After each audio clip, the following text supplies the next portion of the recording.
If you think Granada is just about the Alhambra, you're about to be proven wrong. We gave ourselves one weekend here, and now we're wondering if this was a mistake. In a good way. Gracias. That's one of the weirdest combinations. Totally. But it works. There's a reason why this is the most visited place in entire Spain. Granada sits in the foothills of the Sierra Nevada, just a couple of hours from Sevilla, where we were in our last episode, but it feels like a different world. People say this is one of the last cities in Spain that still does things the old school way. You know, free tapas with your drink and flamenco dancing caves. But we're curious how much of that is true. So this weekend we're hitting the must-see sites, but also digging deeper into the neighborhoods, the food, and the places locals actually go. Welcome to the gem of Andalusia.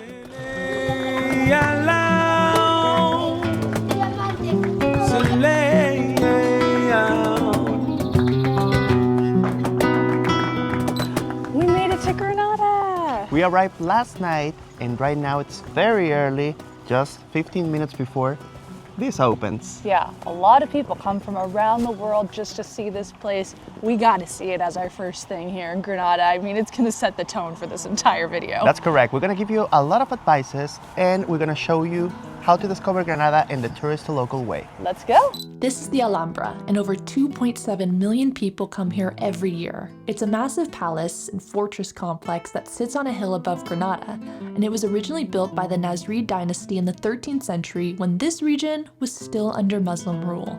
First piece of advice, there's multiple entrances, so it depends what do you want to see first, all right? For us, we need to go through this entrance. It's closer to our hotel, so yeah. Our first order of business is the Nasrid palaces because this is hands down the most beautiful part of the Alhambra. We booked the earliest ticket time we could, and that was a smart move. I mean, look at this place. This is some of the best preserved Islamic architecture in Europe. The walls are covered in intricate carvings, the courtyards are perfectly symmetrical, the fountains are still running. It's incredible.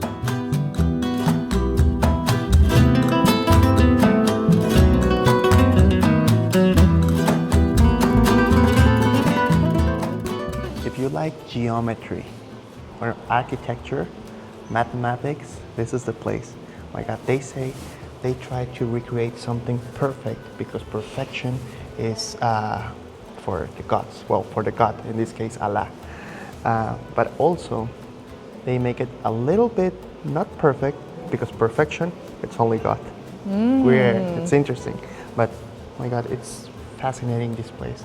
You go into one room and you're like, this has to be the best spot. And then you go into another one and you're like, wait, no, this is even better. It just gets better and better. If you plan to visit, make sure your ticket includes the Nasrid palaces. This is the only spot with a timed entry and they're super strict about it. Another tip for you guys, you need your passport. They didn't scan our ticket, they scan our passport. So make sure you bring it, otherwise you're gonna be sat in the main entrance. And don't forget, you need to book this place in advance. It's the most popular site in all of Spain. People are coming here just to see it. You need to book as soon as you know you're coming to Granada.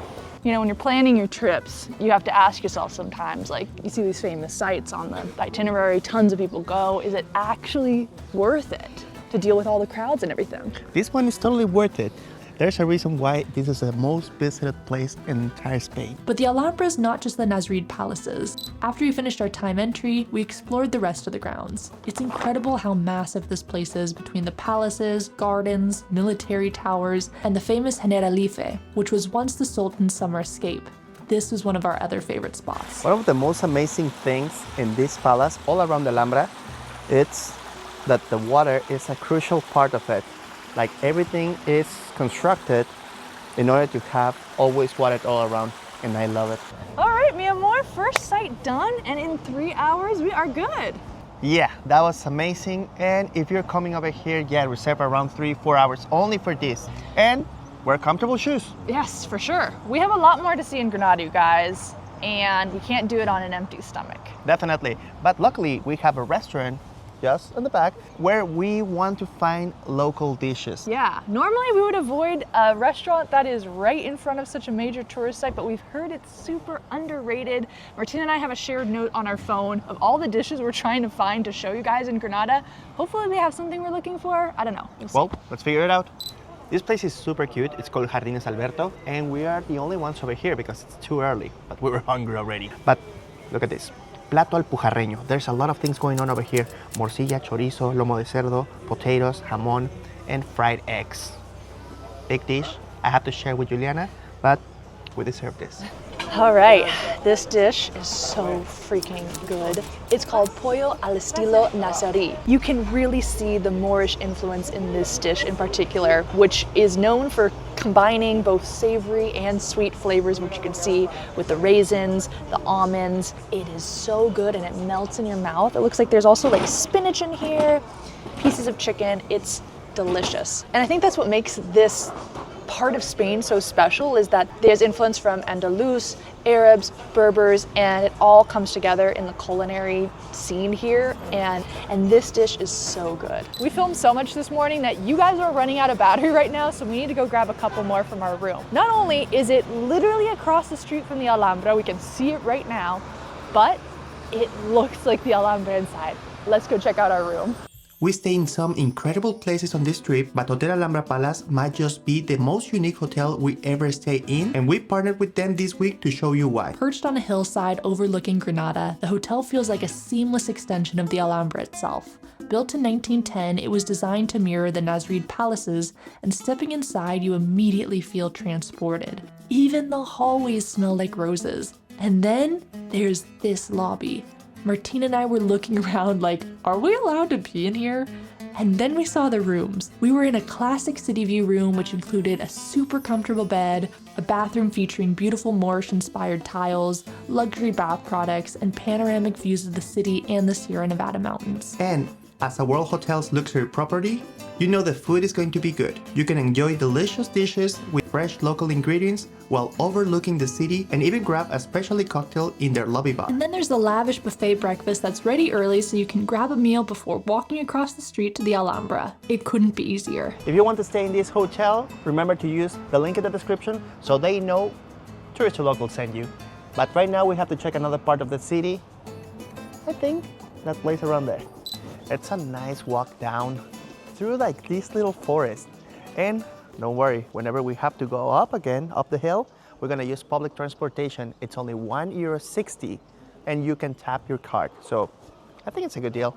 Okay, we are in Plaza Nueva, nearby the city center. Yeah, I think what we're gonna do is from here just kind of explore around some of the streets, see what we can find. Sure, we'll run into something. Let's check downtown. We didn't have a set plan, so we just started wandering, and we love how this city feels different. There's a lot of special things about the Centro. Everyone's out, walking around, enjoying the sunshine, kids running around, alleyway after alleyway to wander down. I mean, you see this place, right?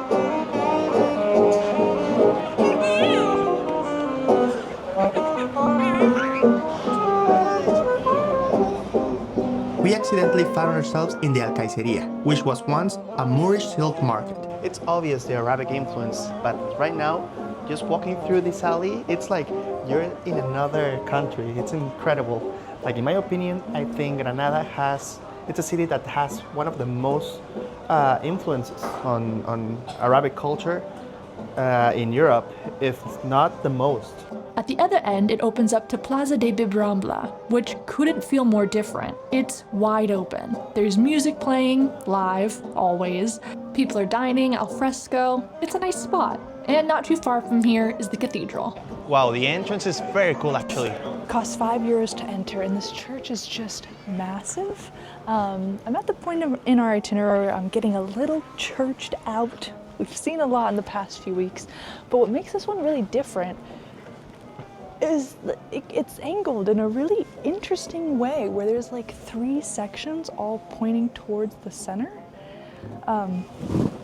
It's just a different type of setup than what we've seen in other churches, so still super cool, and actually not many people here. It's the perfect time for a snack, and we decided to look for the next food in our bucket list, Pionono. So we head to a little bakery called Casa Ysla to see if they have them. Hola, ¿tienes Pionono para llevar? Sí, claro. ¿Sí? Ok. ¿Y qué tiene? Nunca he probado. Pues es un bizcocho que va bañado en almíbar, Oh. lleva una crema pastelera especial porque es sin leche y es Ah, a base de agua con canela. okay. Se termina con la crema tostada con el azúcar. Ah, Es perfecto. dulce pero pequeñito. Oh, wow. Muy bien, gracias. Muy bueno. Yo he escuchado que es típico aquí. Sí, sí, sí. I was not expecting it to look like this. You know, I'm not a native Spanish speaker by any means. And when you told me it's like a dulce, Uh-huh. I wasn't sure. I thought it would be maybe like a candy, but this is definitely more like a dessert. That's right. Yeah. And this is typical from here. You already heard the ingredients, and we're gonna enjoy it in front of this fountain. So let's give it a try. Cinnamon. I was gonna say, a lot of cinnamon. In a weird way, it reminds me of tres leches because it's like a soft, Exactly. So, moist cake. Oh, it's very good. Love the size too. It's perfect. Perfect little snack for 4 p.m. No? definitely, because we needed this in order to hold for the dinner. True. They eat late here. I was looking for a trash can, and then I noticed in the fountain there's granadas. Granada means pomegranate. Pomegranate. Pomegranate. Exactly. So it's over there, and this is only a theory because I tried to make research, but they say it could be, it could not be, that they named this city because there was a lot of trees of Granada. Put it in the comment if you know what's the real reason why this place is called Granada.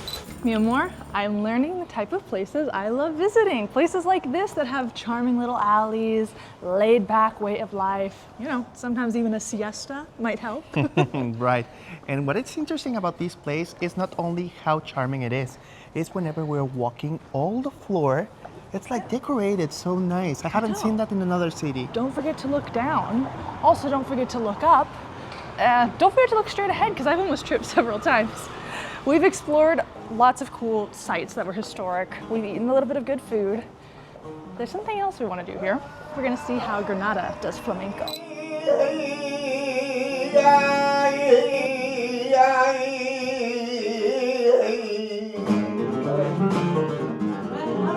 We saw flamenco last week in Sevilla, but flamenco in Granada has a different story than in other parts of Spain. Here, it's deeply tied to the hills of Sacromonte, a neighborhood known for its caves, and for being one of the most important birthplaces of flamenco as we know it today. We'll talk more about Sacramonte and how these caves were used as homes a little later, but what's interesting is you can still visit the caves for flamenco shows.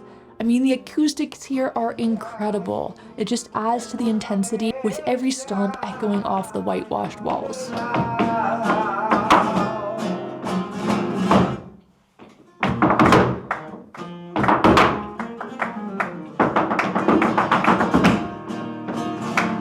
We're not gonna lie to you guys, we were a little nervous about showing you guys another flamenco show for the second week in a row. We almost canceled, but it was a totally different vibe this time. I'm very glad we didn't because also we can see in the male perspective also the dancing, you know? It was very nice, it was very good. The hands, it moves completely different, more masculine way.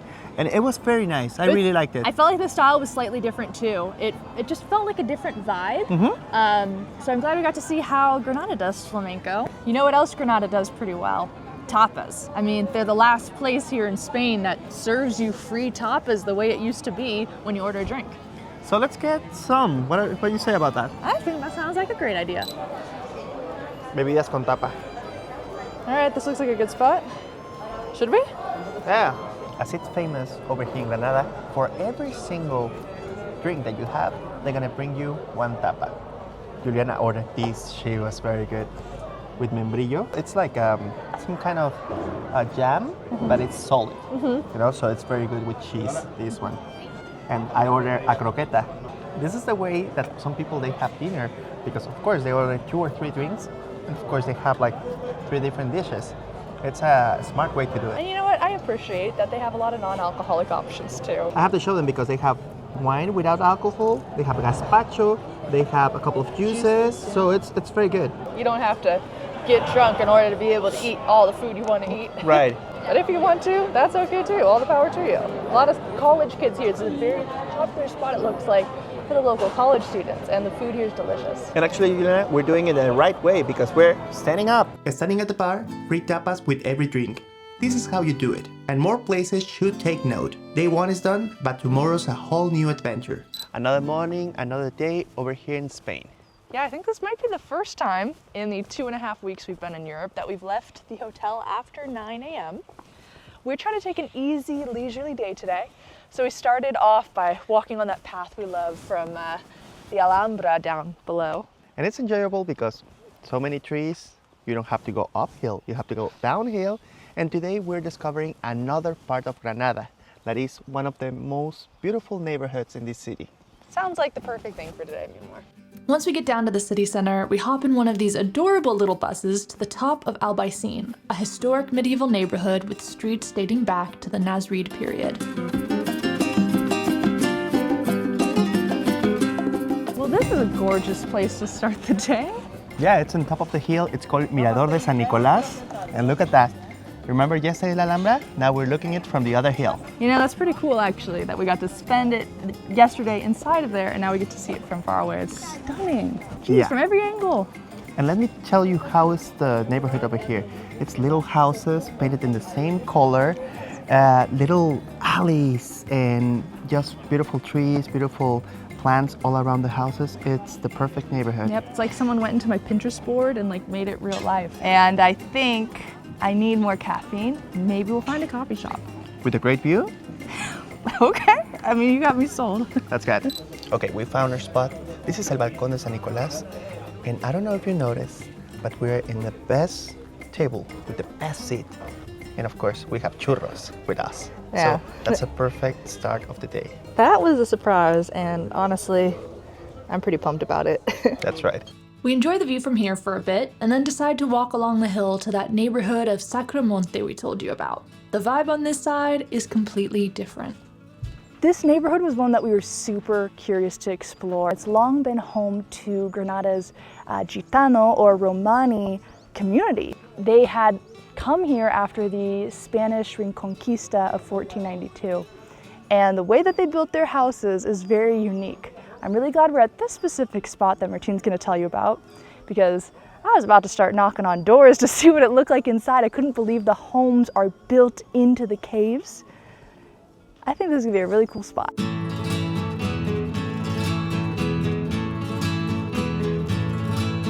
The Museo Cuevas de Sacromonte gives you the chance to walk into some of the caves. The museum is made up of about a dozen traditional cave homes that have been restored to show how Romani families lived here. I recommend this museum if you want to know a little bit of the history of Sacromonte and also how they built the caves and also how they decorated the caves, and not only how they live over there, also the activities that they do, because they did a couple of activities, people that they were living over here and they're still living over here, and it's amazing. It's beautiful, it's full of history, and because we're not tired of showing it, there you have the Alhambra in the back. The cost is €5 per person, and I think it's totally worth it. We're glad we checked out this place, and really glad that we didn't just come to Granada to see the Alhambra and call it a trip. There's so many beautiful neighborhoods in Granada, and we haven't even seen them all yet.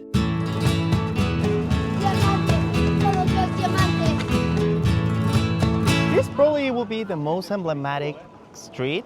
That is called Paseo de los Tristes. And it has a fountain, a couple of restaurants, and just a nice vibe. It's funny because Tristes means sad, and I don't know how you can be sad here because it's so freaking beautiful. We got Spanish guitar in the back, families out, kids running around, a river running right by as you can walk. And I don't know about you, but I'm eyeing these restaurants over here. This sounds like a really good place to have lunch. And I'm starving, so let's look for one.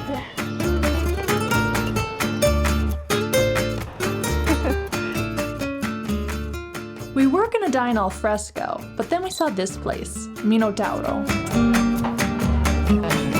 Muchas gracias. They really aren't kidding about the free tapas in the city. Order a drink, get a tapa. Order 2 drinks, get 2 tapas. I could get used to it, but the difference at Minotauro is that you don't get to choose which ones you get. Right now it's 3 o'clock. Everybody's out having lunch. Well, Spaniards are out. We're in the middle of the chaos right now here. You gotta like elbow your way through. We found a spot at the bar. This is really good. I mean, I love the tapa they gave us. It's very good, but we also ordered something else. Something very traditional. That's right. This dish right here might be one of the most unique we've found. And migas means breadcrumbs. And it's actually a bunch of breadcrumbs in here, also covered in chorizo, jamon, green peppers. There's a lot of olive oil and garlic in here as well. But the thing that really surprises me, that makes me be like, I have no clue how this is gonna taste, is the melon. There's either melon or grapes typically with migas. You can see that's what's surrounding it here. So once again, you're getting that Moorish influence of the sweet and the savory. This is traditional to Granada, and we're gonna give it a try. That is one of the weirdest combinations. Totally. But it works. It works. Definitely. It's nice to have it, especially whenever you're hungry. It's very good. I believe this is semolina flour. So when I was thinking breadcrumbs, I thought it would be very crunchy. But it's actually more like the consistency of like dough. I like it. The melon actually adds a lot. It fits right in. I love this dish. Love it completely. Really good. I'm a fan. Yeah. Ooh. Luckily, we finished everything that we wanted to watch before, because right now, what's happening, Jules? It's raining. Like, it doesn't really rain that often here, so this is kind of crazy. But really perfect timing too, because we have actually some work to get done, and it's those awkward hours between lunch and dinner. It's currently 4 o'clock, so we're like, what do we do at this time? We're going back to our hotel, and you know, like in about 3 or 4 hours, we will come back over here in order to get dinner. Yeah, there's still more dishes we want to try. Oh, But yeah, the raindrops, we got to get up there before it starts pouring. let's go over there.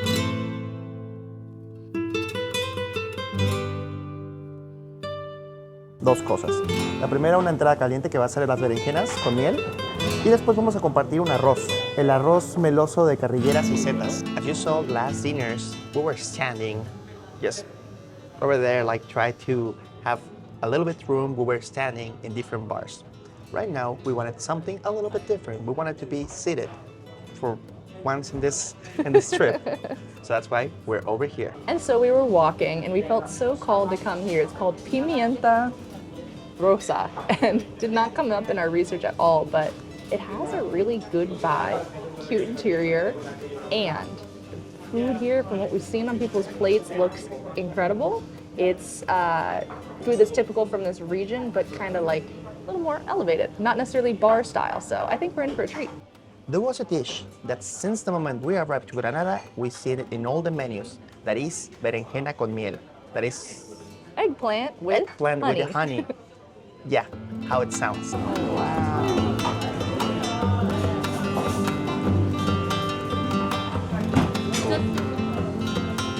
Yeah. Oh, I'm taking all that honey. That's okay, honey. We can't stop. Before. Oh dear, yeah, you went in really aggressively with that. Oh, qué rico. Really? Yeah, I mean, I burn myself, but right now it's very good. Like the honey is very, very good. I thought it was vinegar. It looks like that, but no, it's good. Oh really? I thought it was balsamic. Are they like crispy? They're crispy and they're so sweet. Yum, wait, this sounds so good. Oh damn, whoa. It reminds me of like a sweet potato in a weird way because of the honey, but I could totally see ourselves making this with the air fryer at home. That's delicious.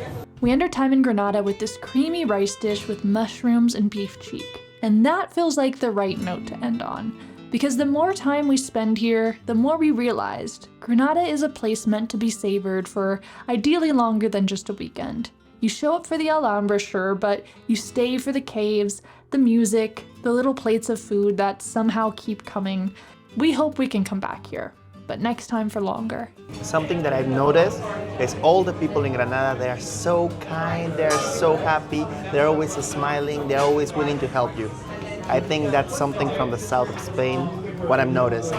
No? Yeah, I agree. Yeah, people there are so warm people. happy. Well, we're gonna dig into what could potentially be our last rice dish in the south of Spain. That's right, because next week we're gonna be in Barcelona. Yeah, Barcelona. This restaurant was phenomenal, you guys. Probably our favorite of the whole trip. We'll leave a video to the side if you guys keep watching our adventures. So long. Travel well. Make the world your neighborhood. See you guys next time. Bye.